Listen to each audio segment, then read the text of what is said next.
You are listening to the Horse Radio Network, part of the Equine Network family. What a beautiful day for horses in the morning. You are listening to the #1 horse podcast in the world. Here is your entertaining look at the horse world and the people in it.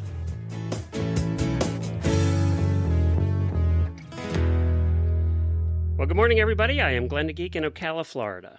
And I'm Jamie Jennings in Norman, Oklahoma. You're listening to Horses in the Morning on the Horse Radio Network for Monday, April 21st, episode 3674, brought to you today by WERM Flooring. Good morning, horse people. You heard that right. It's Monday. The first day of a fabulous week of shows on Horses in the Morning. So saddle up and ride along. We promise to help you get through your week. Well, we do have that a fun... makes me yawn every time. I know, I do that just to make you sleepy.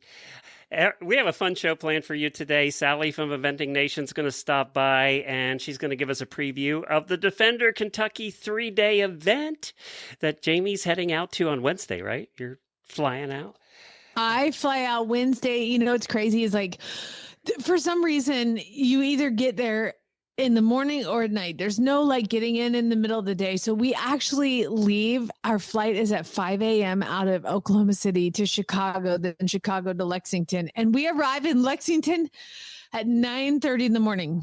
Oh, wow. You'll be able to go for the jog or do whatever you want for a couple days. I know. It's crazy. So it'll be fun. I'm super excited. And Anna's like, what do I pack? Can I bring 2 suitcases? Can I bring one full one and one empty one? But we're just... She's shopping. She's ready. She was like, are you bringing a spare suitcase? And I was like, I am, but it's for me. Did she call home and beg for money?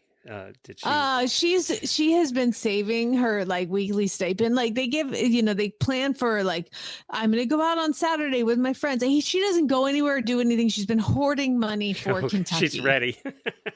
She's ready. She'll be buying more than you. She's going to be in Mecca. She's never seen that much shopping in one place.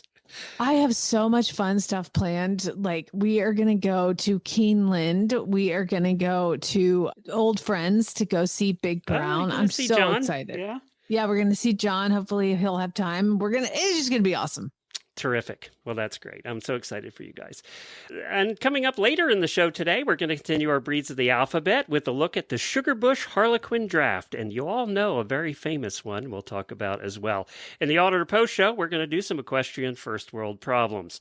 But first, are you okay? Is your farm underwater? I saw news reports even here in Florida about Oklahoma flooding from the weekend. It was crazy. I mean, I was supposed to go out to dinner on Friday night, and the news guys, reality TV here in Oklahoma in the spring is you just watch whatever weather guy you like to watch. So there's like 4 different weather channels, and we have the one channel 9. We watch him.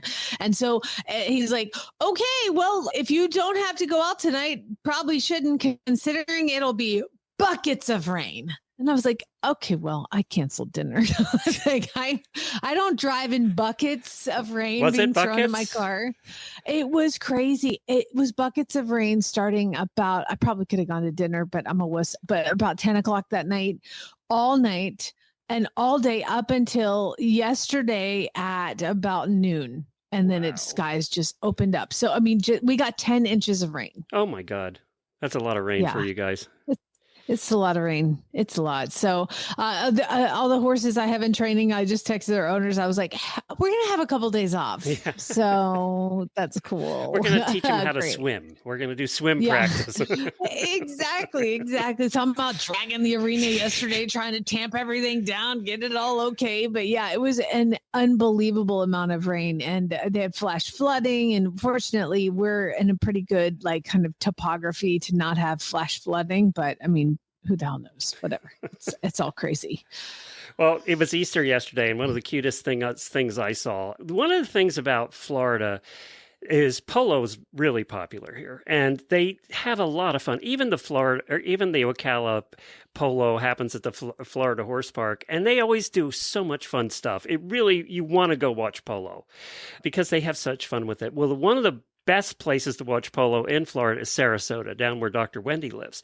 There's Sarasota Polo Club's beautiful, first of all. And they do a lot for kids, even when it's not Easter. But yesterday, I saw a video of this, and I thought it was just the cutest thing. So at the halftime of the polo match down there, they had a helicopter fly in to about 20 feet over the field and dumped 1,000 Easter eggs filled with plastic Easter eggs filled with goodies onto the field. And the kids just took off. I mean, and had a blast with that. It was just one of the cutest things I've seen. And of course, the helicopter made it dramatic. But it was a lot of fun to watch.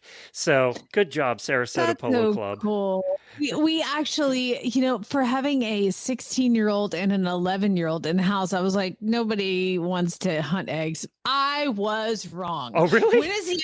Oh, yeah. So Anna's mom sent a bunch of German chocolate. So I had all these plastic eggs from from when Lucas was little, and I filled them all up with these little plastic things. And Chad and I hid them around the yard. And oh my God, it was so much fun. It was so much. I put them up in the trees.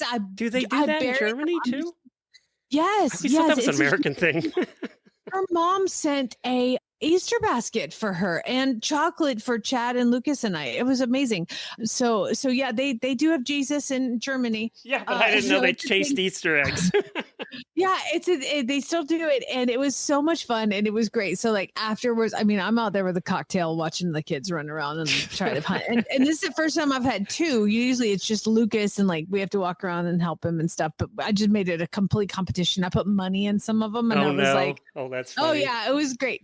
I mean, like dollar bills, like not a ton, but I had them all set up. And then once they found them all, Anna's like, "Oh my God, can we hide them and have you and Chad go find them? No. Can Lucas and I hide?" And I was like, "Let me tell you a little story." I said, "You're an only child, and Lucas is an only child. And both of you have been the center of this attention since you were born. And parents have always had to do this with you." I was like, "You have each other. Goodbye. Go rehide the eggs. I am not doing anymore. Like that was enough. You're on your own." I was like, "Go hide whatever you want." And besides, I'm 3 cocktails in, so I'm. I mean, I was done. I was with Chad's family all day. I'm done. It's been raining for 3 days. It's like, let me try to figure out some other way to entertain you guys. Go hide your own eggs. Go. Yeah, hide them for each other. Bye. That's funny. All right, let's do this.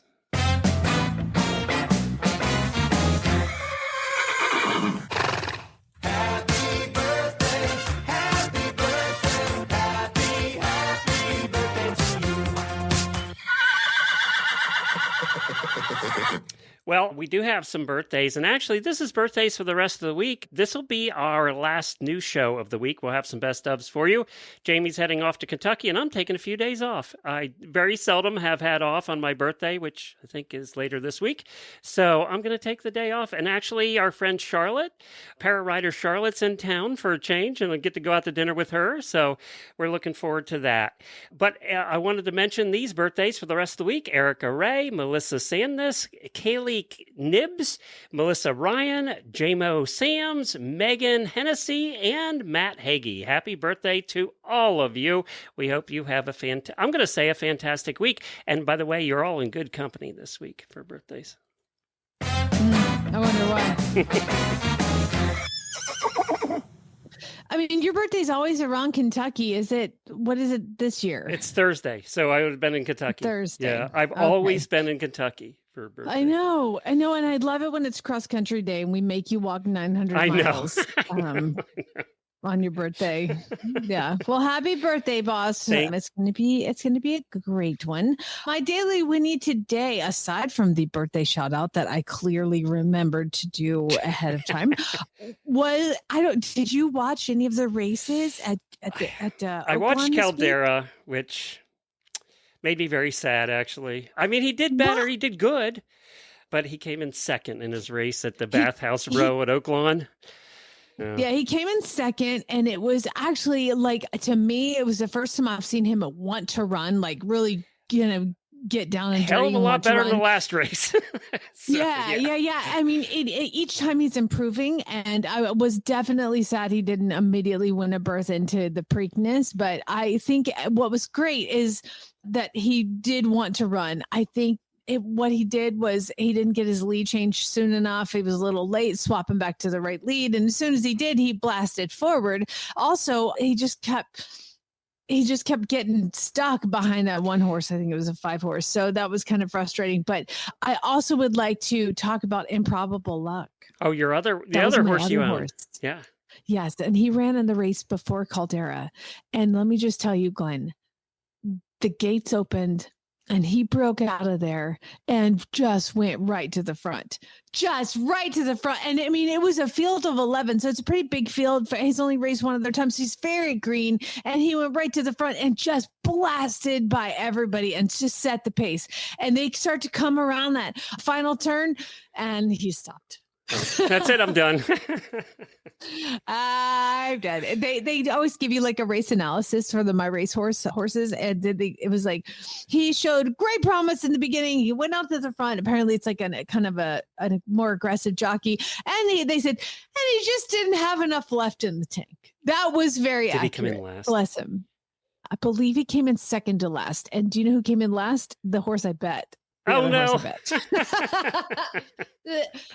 I would be so good if like there was a racing thing with like pick the horse that would come in last. I would seriously win every time because my problem is I'm like, oh my God, he's so pretty. Why is he pretty? Because he looks like he could do dressage.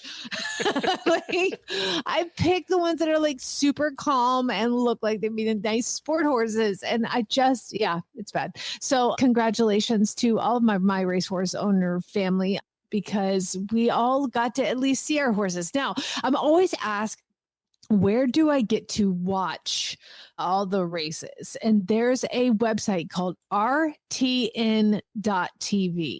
You have to subscribe, and I don't know how much it is because I know somebody who gave me their password, but RTN TV, Racetrack Television Network, and you can see every race. Every live race that's going on that day is all live simulcast. So again, everybody always asks me, that's where I see it. Huh. Okay, I didn't know that either. So there you go. I always just wait till after and watch it on YouTube. Yeah, can't bet if you're watching it on YouTube after the race. No.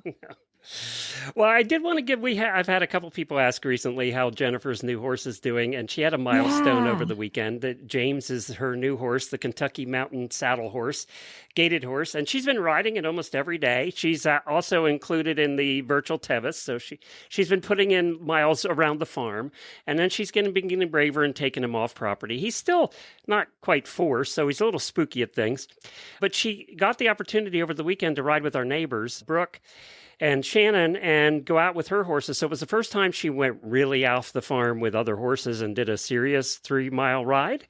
And James did great, apparently. They had all the things, too. They had flags. They had a couple of horses that ran full speed up to the fence right along the road.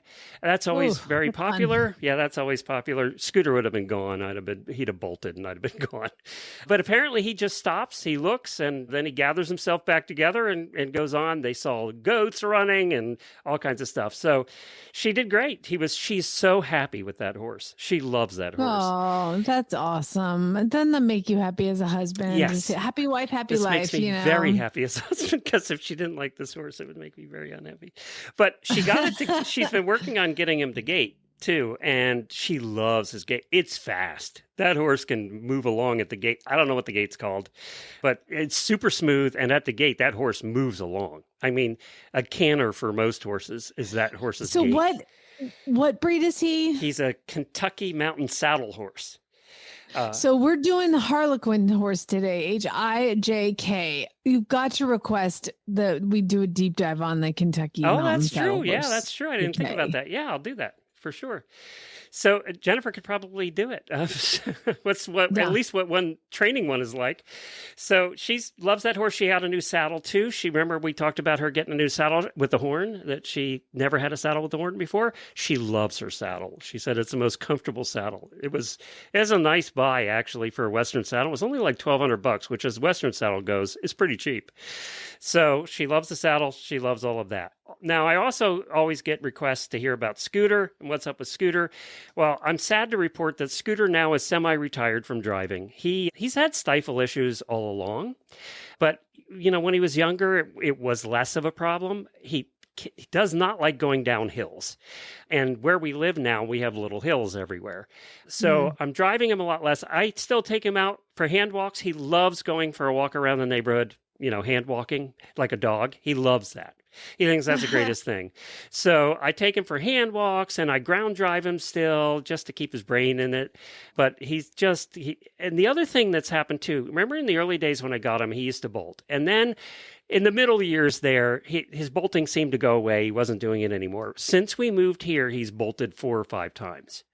We don't know what it is. We don't know why he's becoming more reactive. I don't know if it's hearing. I don't know what it is, actually, to be honest. We just can't figure it out. So do you have him on vitamin E? KPP yes, he's vitamin still E? on the Kentucky Performance Products version because he's always gotten that. But yeah, he's just, you can tell he's happy as a clam. Well, he's not really happy because we have to put him out with a muzzle. But, otherwise, in general, in life, he's happy. He's still overly fat, which, we're very limiting his food, and I'm trying to get him more exercise. Even lunging him now, you can see that the stifle bothers him a little bit. So he's 17, 18 now. So he's not as young as, it's hard to believe that Scooter's 17 or 18. Yeah, and horses too that have had a rougher start in life, sometimes you just can't really have the same expectation. You're like, oh, it's a pony. It should live till it's 65. No, sometimes when they've had a rough start, they don't always have the performance lifestyle that they have had, and the problem with weak stifles is they need to run up and down hills. They need hill exercise, but you live in Florida, we have a tiny little hill. Yeah, take him up hills, change his shoeing, but he's barefoot. So you're kind of stuck. I get it, but just, just keep being an old man, taking your horse for a walk. I love it. Gets me exercise that way. When I'm in the cart, I don't get exercise. That's one thing. When you're riding a horse, you get exercise. When you're driving the cart, you get no exercise. There's none there. But anyway, that's the update on our horses. I know a lot of you ask, and I wanted to make sure you get an update. But yes, Jennifer is very happy about the whole thing. Oh, that's awesome. Knock on wood, that keeps up. Speaking of wood, if you have a wood floor in your trailer or you have an aluminum floor in your trailer, you're going to want to take a look at getting some WERM flooring. I think that in Equestrian First World Problems today, this comes up. We'll find out later. But WERM flooring is a revolutionary silicone-based coating that creates a barrier against heat and wet. And you know what? You can get it in your barn. I know a lot of vet offices have it. Aisleways, things like that. Trailers is where you see mostly is in trailers. But you want to take a look at it. You can get those mats out of there. You never have to peel up a mat and clean under it again because your WERM flooring does that for you. It makes it non-slippy. When your horse urinates in there, you take the bedding out and you hose it out and you're done. So you don't have to worry about that ever again. It's becoming very popular across the country. I know a bunch of our listeners have had it done. Jamie's had it done. So check them out at WERM Flooring. That's WERM flooring.com to find a dealer near you. Well, we're going to go to Sally first today. Sally is of Eventing Nation. I'm going to talk about the Defender Kentucky 3-day event coming up this week. Well, I would like to welcome my friend Sally Spickard from Eventing Nation. Hi, Sally.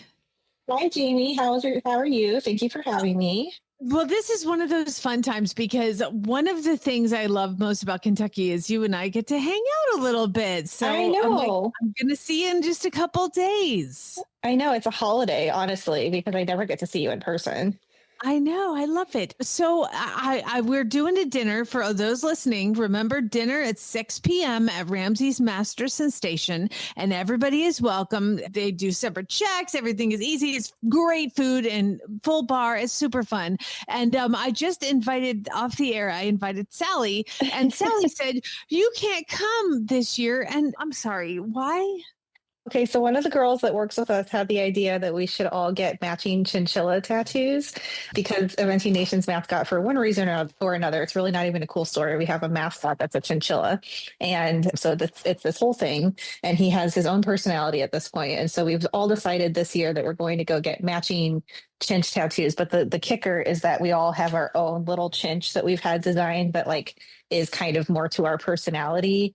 So they made me a Taylor Swift chinch to start with, but I said, I'm not actually going to do it that extreme. So, but he had like his guitar and his microphone Oh and my like a God. sparkly outfit on. I was like, okay, I'm not doing that, but I will get the chinchilla tattoo. So I apologize as we will be occupied. Do you have any tattoos? Are you a tattoo girl? I am a tattoo girl. Actually, it's so funny. I was wearing a tank top at Carolina earlier this year because most of my tattoos are like on my shoulders. And by most of my tattoos, I mean like the 3 that I have. But I was interviewing Boyd Martin, and he like reaches out and he's like, "Oh, what's that ink you got, mate?" And I was like, "Oh yeah, you probably haven't seen these before." But yeah, I have a couple. I have like a Harry Potter. I have 2 Harry Potter tattoos. I have like a couple things for like the horses I've had, and then I have like a song lyric on one of my collarbones. So yeah, I'm a tattoo girl. I'm always looking to get more. Okay, what I have to know, what's the song lyric? The song lyric is by this Australian rock band called Sick Puppies, who unfortunately is no longer together, but they had this song called All the Same. And it was just one of those songs that just, I don't know. I don't know if you have this, but it was like a song that I could remember where I was and what I was doing when I first heard it because it was just so good. And so anyway, it was always one of my favorite songs. And so I got the words All the Same tattooed on my collarbone. And it's actually, I think it's my favorite tattoo besides my Harry Potter one. Oh, that's so cool. Well, I'm sorry. You're going to have to pull me aside in the press room. We'll go down to the bathroom and I want to see all of them. Okay. I will show you. Luckily, none of them require me to fully undress. So I think we'll be able to keep it pretty PG. Oh, forget it. Never mind. Hey, sorry to disappoint you. So speaking of Boyd Martin, I'm going to throw this out into the universe, and because I'm a believer in The Secret. Well, not really, but I really feel like this needs to come out. I really need to see Boyd win this year. Hey, I think that would make so many people happy. Oh my God, he deserves another one. I mean, it's Rory McIlroy won the Masters this year. Okay, that is like the guy who's been seeking it his whole life. Now it's time for Boyd Martin. There will not be a dry eye in the house. Sally, how can we make this happen? You know why? I don't think it's impossible. Obviously, there's some stiff competition. This one guy, Michael Young, is coming, and he had like the record for the lowest finishing 5-star score in 2022 last time he was here. So, but besides that, Boyd he's got 3 really good horses this year. And it's interesting too, because like Fetterman B would be the most well-known of the 3 horses he's got. And he's already done a couple 5-stars. He finished quite well, as has Luke 140. Neither one of them have done the Kentucky 5-star though. So this is actually kind of a debut of sorts, but they're so reliable. He's got some really reliable horses. Commando 3, he did fall with at Maryland last fall because that was the horse's first 5-star. Boyd had not had a great time at Maryland already, and that was kind of the not so great icing on top of the cake for him last year. So I don't really hold that error against them at all. I think Commando 3 is one of the most exciting horses Boyd has had in his recent string. But, between the 3 of them, I think they're all going to be pretty competitive on the flat. We already know Fetterman B in particular is a great show jumper to finish it out on Sunday. So if he can get close to the time on all of them, I think we're going to see, first of all, I don't think if Michael is in the lead, I don't think it's going to be by the margin that he was last time. So I think the door is open for sure for us to potentially have an American winner this year. I mean, as much as I love, it is really, Michael Young is just so amazing. So yes, it is hard to root against him for sure, because he's so fantastic, just such class in the saddle. But we've got a ton of people. And then how's the 4-star looking?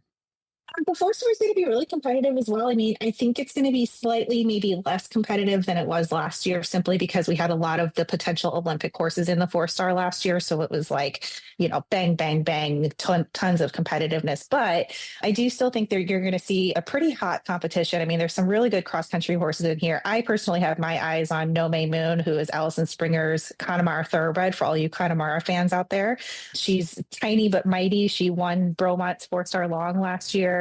She's not going to be, she's going to have to do a really good dressage test to kind of keep herself up in the mix against horses like HSH Blake, which of course was an Olympic horse for Caroline Pamuchku. You've also got Will Coleman and Off the Record, who won Aachen a few years ago. So they will have to show up on the first day, but the jumping is where they really shine. And I would be not surprised at all to see them close to that lead, if not potentially taking the win in a small surprise. But I don't know. That's one of the horses that I certainly have my eyes on in the 4-star. So we've got a Connemara Thoroughbred. Any other unique breedings that we need to Any make other note of? unique breedings? That's a great question. We do have Couture, who's Briggs Surratt's little pony. She's a thoroughbred, and I think she's got some sort of pony in her as well. She's just about as big as Theodore O'Connor was, so she'll be there as a bit of a kind of unique breeding horse. I'm just looking to see if there's anybody else that strikes me as. I know Allison also has another Connemara thoroughbred in the 4-star named Van Dyke. He is most likely not going to be quite as competitive as his stablemate, but certainly also a really great jumping horse. We've got a couple pure thoroughbreds in there. Jan Binney has her beautiful Storm horse. He's a thoroughbred, and then a couple others as well. So just some really interesting, unique horses all across the board here. Awesome. So obviously one of the things we're going to have to deal with, I do believe, is spring in Kentucky. It's full force. Is it looking like just constant rain? And does this scare any of these guys off? No, I don't think so. And I don't think we're going to be looking at a mud pit either. Like if I'm looking at the weather, which of course everybody who's been to Kentucky or lives in Kentucky knows that you can't really trust the weather forecast all that much. So we're at 65% chance of rain on Friday and an 80% chance or 75% chance on Saturday, which it keeps changing. But the thing that I'm looking at is the chance of precipitation throughout the day. And on Saturday right now, it looks like it's mostly going to rain early in the morning. And then the chance of rain drops off significantly. So I don't think, if anything, I think it's going to be really comfortable for everybody. I don't think the footing is going to be affected. The horse park did have a ton of rain a couple weeks ago to the point where the front part was rather flooded. But the ground takes the rain pretty well. I mean, I don't really ever think you're going to see like at Poe last year, for example, that was like basically a hurricane and they had to take out like 5 jumps and re-rope some of the areas that were really boggy. I just don't see that happening at Kentucky. I think you'd have to have like historic downpours the day of to even see it start to make a dent in the ground. Yeah, we've all been there when it's rained a hell of a lot. Oh yeah, Glenn, don't talk about the tornadoes. Yeah, or the tornadoes, or the snow. I mean, yeah, the snow was the one that really threw me off in 2021. I was like, what the heck is happening? Yeah, brutal. I didn't bring coats for this. I live in California. I was discussing with a group of my friends like what we're all going to bring, and I was like, just bring all everything. The things, all the things. Bring all the things. And she was like, "Well, I guess I'll just have to shop if I don't." Have it. Darn. Like, exactly. Darn it. Darn. Now, Sally, there are a bunch of rookies in the 5-star this year, right? Oh my God, so many rookies. We've just published our final rookie profile. We did one on each one of them. I think we started with 7. We're down to 6 now. One of them did withdraw, not for any bad reason or anything like that. But we've got some really, really good rookies, and a couple that we really had to like double check to make sure that this was actually their first 5-star. Like Lucienne Bellissimo, she had not done a 5-star yet. Shannon Lilly, who went to the Pan American Games in 2011, also had not done a 5-star yet. And so just some really resilient, determined people here who are making their debut. Mary Beth Davis is another one who's been chipping away at this for forever. She actually broke her neck. Shannon Lilly broke her back a few years ago. So like a lot of really amazing stories that you can check out. All the profiles are on Eventing Nation. And then I believe the USEA also did a little roundup with all of the rookies as well. But we got lucky this year. We had a lot. Oh my God, I'm so excited. Well, just remember that everybody, if you are not at the event, eventingnation.com, but I will also remind everybody who is at the event, you will be on eventingnation.com the entire weekend. I know the group of girls and I sit in the house every night. Like, did you read this part? Did you read this about Wolf Audrey? Did you read this? Whatever it is, like we just pour over it, and everything y'all do is so important and much appreciated. So just know that. And I can't wait to see the Chinch tattoo on Saturday. Oh my God. I am pretty excited about the Chinch tattoo. And also for any of you guys that are going to be there, we are doing a fun thing with Chinch all week. It's called Chase the Chinch. We basically have done this really ridiculous thing where we're putting him into one of those like bubble backpacks that you can put like a cat in, and he has a DJ booth and a Spotify playlist. So your job as a spectator this year is to come and find Chinch. We'll be putting hints on where he is throughout the day on our Instagram story at Go Eventing on Instagram. And you'll come find him. We are using it to promote the Go Eventing podcast. So you'll be able to pick up some stickers, and you'll also be able to enter to win a drawing for some awesome prizes from some brands like World Equestrian Brands, Magic Keep, Ride Equisafe, Sentinel Horse Feed, Kentucky Performance Products. We have a lot of great prizes up for grabs as well. So make sure you hunt them down. Go sounds like so eventing much on fun. Instagram. Oh my God, that's so fun. Sally, before we let you go, I want to talk about a mutual Yeah. friend of ours, used to be a host of ours. It's Liz Halliday. She Oh, posted over the yes. weekend. We hadn't heard anything for a little while, but she posted Mhm. herself over the weekend talking about her recovery. And I think everybody listening to this knows the story. We've talked about it before. She had a horrible fall and a TBI and has been dealing with this for 7-8 months now. Mhm. She just got done in rehab, apparently in Chicago, and now is heading to a follow-up therapy in Dallas, and she's down there. She said every day is filled with speech, occupational, and physical therapy with a focus to getting me back to doing what I love. And of course, this has to be so hard for her with Kentucky coming up. Oh, Oh, it has to be. I mean, and it's certainly been a very different year this year, not seeing her at all the events. And, we all just miss her so much. And obviously a lot of her horses have gone to other riders to kind of keep them ticking along. But yeah, it was really awesome of her and her team to put that update together kind of the week of Kentucky. And I think that gives everybody just a little bit of extra push to kind of ride for her this week. But I was so happy to see that update and to see a picture of her and see how well she looks.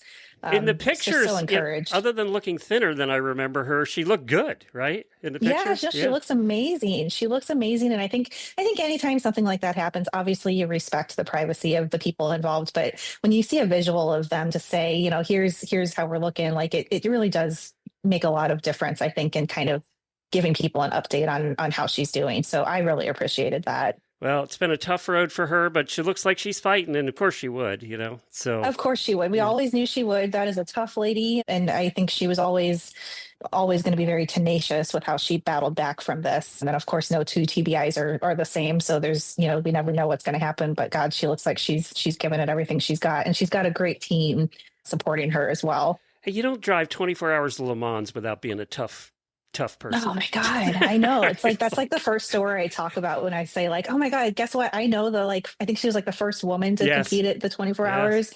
And I was like, that's just so cool. Like she's a badass. That's for sure. She's one of the first interviews we did. We did Badass Women of the Horse World or something with Stable Scoop back in 2008. And she was one of the Wow. first we interviewed, and she was actually still involved in racing back then. She was doing Yeah, I was gonna eventing say, as she part-time. probably was. Yeah, she was. Because I don't even know that she'd done a 5-star by that No, point. she was eventing Yeah. part-time, and she was announcing at Le Mans at that point. Oh my she was doing God, announcing. that's so but- cool. I know, isn't that cool? So yeah, I've known Yeah. her for a long time, and I'm so glad that Wow. she's getting better, and we'll talk to her again soon, hopefully. Yeah, I hope so. It was great to see the update. Well, bring your raincoats. You guys have a blast this week in Kentucky. Yeah, we will. We'll miss you, Yay. Glenn. Well, I'll miss you too, Sally. I haven't seen you in a long time. I know. wow. It's been a really long time. It's going to be what it usually is I walk around and everybody goes, "Hey, where's Glenn?" It's a thing. And when I'm I'm like, somewhere, "We're it's, not hey, married." where's Jamie? So That's why Jamie has worse imposter syndrome, because everybody's always looking for Glenn. I That's know. funny. I see Boyd Martin. He's like, "Hey, where's Glenn?" Hey, Sally, Where's did that you ever guy? hear the story? And he told Jamie this. I had interviewed Boyd probably a dozen times, right? Because we did the eventing show back when. So for years, right? 10 years. And I had interviewed Boyd a bunch. And then we finally met in person for the first time at a Rolex. I don't remember what year. But what did he say to you, Jamie? He pulls me aside and he was like, "Hey, is that really Glenn?" I can't do an Australian accent. I said, "Yeah, that's really Glenn." He goes, "I thought he'd be a lot shorter." And younger. Okay. He thought I was older, or Oh, I was yeah. older than he thought I was. Yeah. Yeah, he he'd goes, be "I like- thought he'd be shorter and younger." Oh my God, that's hilarious, Glenn. You're giving off short vibes. I don't even I know how you guess. do I that with don't just your know. voice. I don't know why. I'm 6'1". I'm almost as tall as him. Everybody thinks you're a 5'2", 25-year-old man. So good luck. Apparently. Congratulations. Apparently. Well, I hide my age well, I guess. You do. Well, Sally, have a blast, and we're looking forward to your coverage at eventingnation.com. Yeah, thank you so much, guys. Have a great one. The foundation of a horse's well-being is a strong hoof. That's why Calexiquin, the new daily hoof support supplement from the makers of Cosequin, contains key ingredients such as biotin, amino acids, copper, and zinc to support hoof integrity, quality growth, strength, and durability. What sets Calexiquin apart from other hoof supplements is the inclusion of vitamin E and selenium, which provide antioxidant support and membrane stabilization. Put your best hoof forward with Calexiquin. To learn more, visit Calexiquin.com. That's CALXEQUIN.com. It's time for Breeds of the Alphabet. From Arabians to zebras, we take you on an adventure, highlighting a breed for every letter of the alphabet. Can we do it? Stay tuned in 2025 and find out. And we are up to H, which means we're at the Harlequin Drafts. That's the one that Ashley chose this time. And I love that she's picking ones we don't know much about because we get to learn too. It's the Sugarbush Harlequin Drafts, and we have Bron Stark joining us today to tell us all about them. Well, Bron, thank you so much for taking time out to talk to us about your breed today. We appreciate it. I appreciate you having me on. Well, there's a very famous horse that if you watch racing at all, and if you watch the Kentucky Derby, you see a horse that's talked about every year on TV. His name is Harley, and he is the very large one that you see as a pony horse on the racetrack there. And every year we all go, that's a really cool horse. And apparently he is a Harlequin Draft, right? Yes, Harley is registered with us. He is what's called a hardship horse, which means that he wasn't bred specifically to be a Sugarbush, but he looks enough like one. He met all of our registration qualifications, and so he was able to get papered, and now he's a registered Sugarbush Harlequin Draft. Wow, okay. So tell us, what is a Sugarbush Harlequin Draft? A Sugarbush Harlequin Draft is an American breed of draft that's bred for versatility. They're one of the few draft breeds out there that's actually bred specifically to have the conformation to be a high-level riding horse, whereas most draft breeds are bred more for driving. And if you get one that's capable of high-level work, that's generally more of a fluke than anything purposefully bred. But the thing that most people are attracted to is the fact that the breed has the LP gene, or the Appaloosa gene, which creates the loud spotted coats sometimes when they have that gene. And that's kind of what we're known for. Was it bred back to Percherons? Is that where it came from? The gene came from the Appaloosa influence, but the very first Sugarbush was 7/8 Percheron. Okay. So it's gone from there. So was Percheron Appaloosa to start? Yes, the original horses were a cross of Percheron and Appaloosa breeding. Got it. So now you're breeding them. Obviously, you're not breeding them to be small, judging by Harley's disposition. Because are they usually bigger? The ideal height for the breed is between 16 and 17 hands. Okay. So all right. So they're still large riding horses is what you're breeding for. Yes, they should have all the traits of a draft, but for a riding horse, when you get above 17 hands on a draft, you're going to be sacrificing a lot of athletic ability for the higher levels of riding sport. So we kind of try to encourage people to stay under that. But height, either way, smaller or larger, isn't a disqualifier if the horse meets type otherwise. Do they all have the coloring, or No? No. Okay. There are solid Sugarbushes, and we don't have a color requirement. So you can technically breed two solid horses together as long as they meet all of our other requirements, because you can always add color in one generation. There are horses that have guarantees of producing the desired coat color, so there's really no point requiring it when health and conformation and temperament and everything else is more important and less easy to, guarantee. So are you breeding them for any specific discipline? They're a versatile horse. There's a lot of them in like higher stakes jobs. They're bred for a very good temperament on top of having, a very good versatile conformation. So like Harley, there are several that have been pony horses. There's actually 3 registered horses, all in Monty's program, that are racetrack pony horses.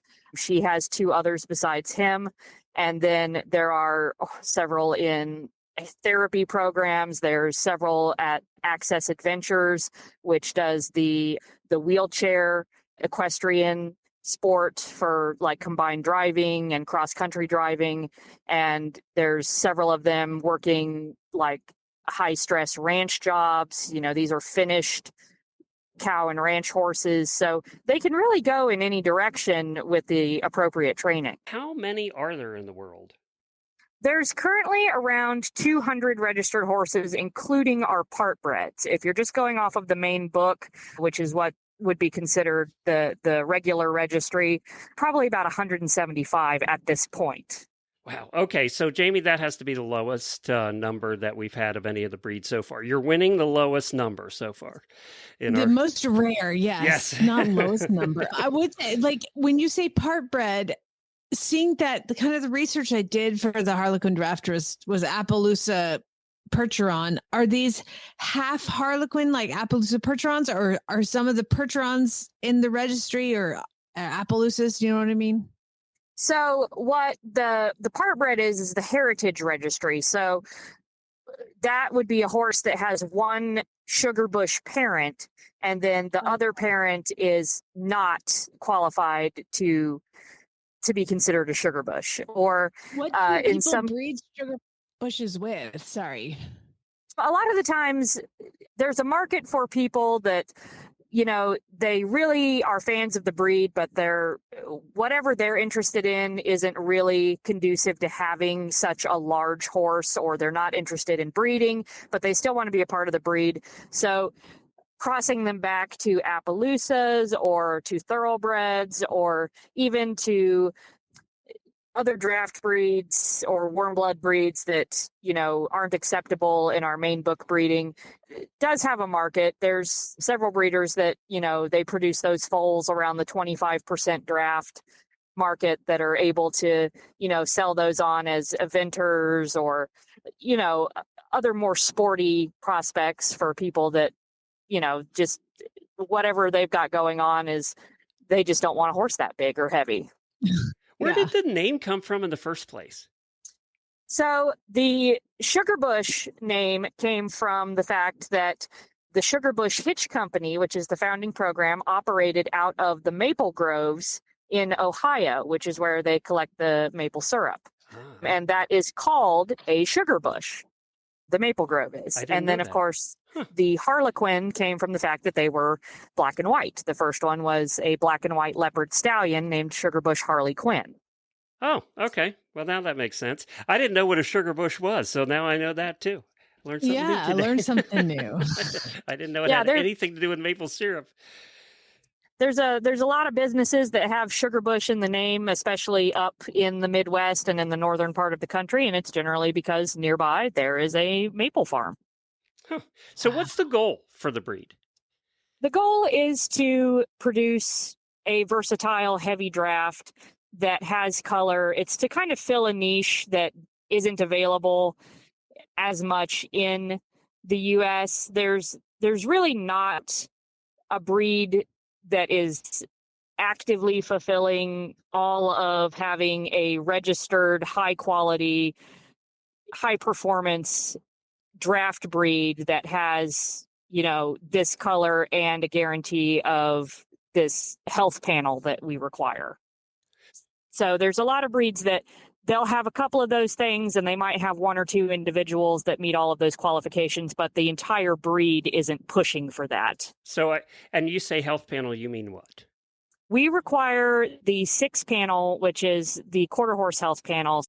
PSSM1 is a very common defect found in draft breeds. It's something like 60% of Percherons, and it's even higher for Belgian derivative breeds. It's found in quarter horses as well, and it's also found in like gypsy vanners and drum horses and stuff, and American cream drafts and things like that. And it causes like muscle seizures, and it can be the root problem in a lot of health concerns, and with kind of less noticeable because these horses aren't working at, extremely high paces a lot of the time. But then when you get these smaller drafts and draft crosses, they are way more affected by this, more like a quarter horse would be.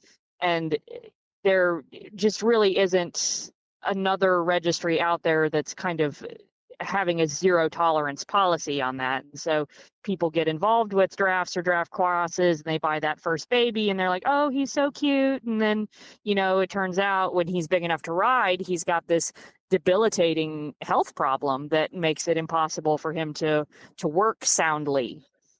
And so it seems like there's a good reason to make sure you're going through your organization to get one, and not just somebody who bred a percher onto an Appaloosa for fun. Like y'all put there's a lot of paperwork that goes into it.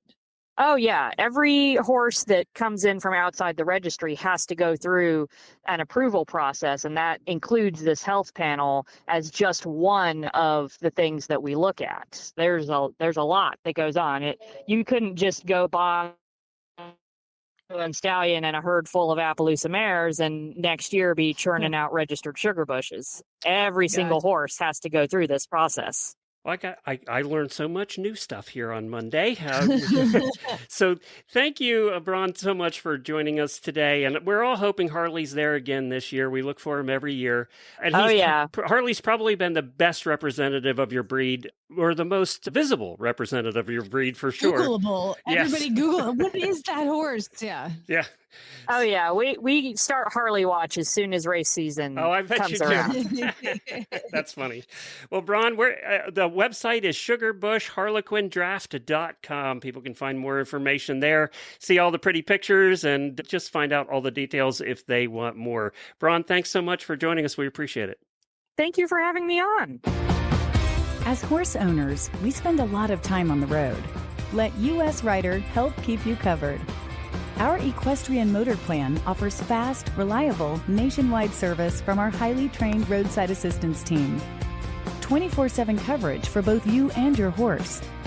Membership includes horse trailer servicing, towing, flat tire repair, even on dual wheels, battery assistance, and lockout service on any vehicle in your plan.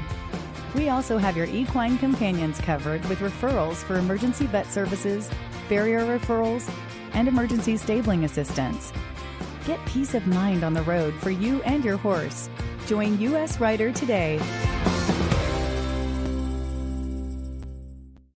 Well, that's it for this week. You and Anna and the whole gang that you're bringing along have a fantastic time. Whether it rains or not, you'll have a good time in Kentucky. I know you will. You have a lot planned, not just at the horse park, but other places too. So, well, our Airbnb has a pool, so I was like, everybody bring your bathing suit. We'll have a cold plunge. It has not been warm there.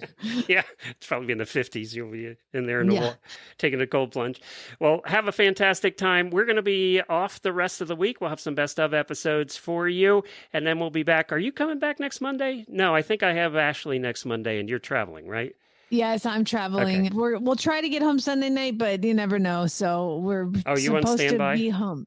Well, no, I'm not. I bought tickets, but the flight doesn't leave until, like I told you, it's either you're at the butt crack of dawn or last at night. And so this is the last one. You're going to get home at 1:30 like I did. Yeah, pretty much. I'm going to try to see if I can fly standby and come home a little earlier. That's always fun getting in at 1 or 2 in the morning. Yeah, it sucks. Yeah. All right. Well, you have a fantastic time. Everybody, you have a great week. Where can they watch it? Do you know where they can watch cross country this year? Do we have that information? Well, look at Eventing Nation. They'll have it. Yeah, I know what you can do is come. Just come. It's the best if you come. And say hi to everybody at dinner on Friday night. I will. All right. Everybody have a great day. Spade, neuter, and geld. See you in Kentucky. Hold on, auditors. We'll have a post show for you.